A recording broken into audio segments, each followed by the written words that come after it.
Okay, so by request, a student has asked to do number 16C from page 91. That is straight from chapter 2.1, the remainder theorem. So the question is going to use remainder theorem. Hope this helped. Please excuse the noisy fan in the background. I'm doing this from a classroom and I thought I'd get the video to you as soon as possible. So here it is. If I want to do part C, I have to answer part A and B quickly first. So part A reads, determine the remainder when the function 6x cubed plus 23x squared minus 6x minus 8 is divided by 3x minus 2, a linear binomial. So by remainder theorem, if I plug in the root of that divisor, I should get the remainder. So 3x is going to equal positive 2. That means x is 2 over 3. By plugging in f of 2 over 3, this function becomes 6 times 2 over 3 cubed plus 23, 2 over 3 squared minus 6 times 2 over 3 minus 8. A lot of fractions. Hope I do it correctly. This is 2, 4, 8. 8 times 6 is 48, and 3, 9, 27. 2 times 2 is 4. 4 times 23 is 492 over 3 times 3 is 9. Once again, 23 times a 4, that's a 93. Yeah. Okay, and then multiply 12 over 3, which is a 4, and minus 8. All right, let's simplify this. This is not the nicest, but if I want to add, I need a common denominator. I notice that they are both multiples of 3, so I'm going to reduce, divide both sides by top and bottom by 3. That's 16. That's a 92 over 9 still, and that's negative 12. Add this together, that's 108. Oh, that turns nice. You'll see. Okay. And final answer, 108 divided by 9 actually does give you 12. 12 minus 12 is a 0. That's part A.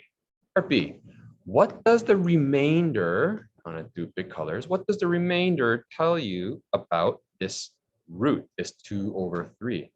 Because the remainder is 0, you can say that when the x value is 2 over 3, my y value is a 0. Another way you can say is 3x minus 2, we'll factor this perfectly into 3x minus 2, and then a quadratic. Some kind of ax squared plus bx plus 3 without any extra bit sort of hanging around. Another thing you can say is that this is going to be the x-intercept. When x equals 2 over 3, my y value is a 0. Okay, so it says all of that. So by remainder theorem, it's very, very useful. And you will see why this is so useful when you come back in class and learn 2.2. Having a remainder of 0 is a key part of the next lesson. So part C asks, express this polynomial in factored form. What is that? So let's do it. I'm going to quickly do synthetic to factor this. That would be bam, bam. We have, what is it? 6, 23, negative 6, negative 8, and my root is going to be 2 over 3. So that I don't have to use brain power, I'm going to put a divide by 3 here to remind myself. And then when I go back up, I have to multiply by a 2. Because remember, the root is 2 over 3. So 6 comes straight down. I divide by 3, that's a 2. Multiply by 2, bam. Add down, 27. Divide by 3, multiply by 2, bam. Add down, that's a 12. Divide by 3, that's a 4. Multiply by 2, that's an 8. And then, lo and behold, the remainder theorem works. So what is my final answer? My final answer for part C is, so f of x is equal to 3x minus 2.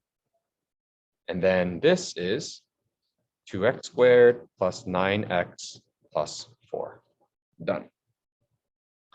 And then can this be factored further? Maybe that's the question that you had. But I have a quadratic, and by now, by default, your knee-jerk reflex, as soon as you see a quadratic, should be, ooh, can I factor this? Let me do this in my head and see if it works. So X, that's the only possibility. Yep, it works. So this is plus, oh no, does it work? Yes, it does. Plus 1, there you go. So if you going back to your grade 10, grade 11 skills, if you take this and do, so what I'm going to call this complex trinomial factoring, okay? You should be able to do decomposition, turn that into a 1 and an 8, and then do group factoring, common factoring, which should give you this. Okay. I'm going to leave that to you. I don't think I need to cover that because that is grade 10 material. And so here's your factored form. As an extend, if the question asks you to graph it now, you could. For this tells me that the 0 is positive 2 over 3.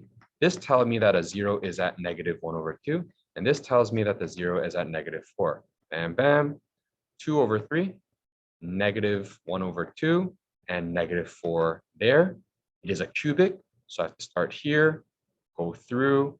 My y-intercept is a negative 8, and it does something like that. That was really fast because the question didn't really need you to do it, but I wanted to show you a connection to what we were doing before. Hope this helps. Please keep sending questions my way. It's really good. Shows that you're actually working at home. So I am happy to do stuff like this. See you tomorrow or next week or whenever I do see you.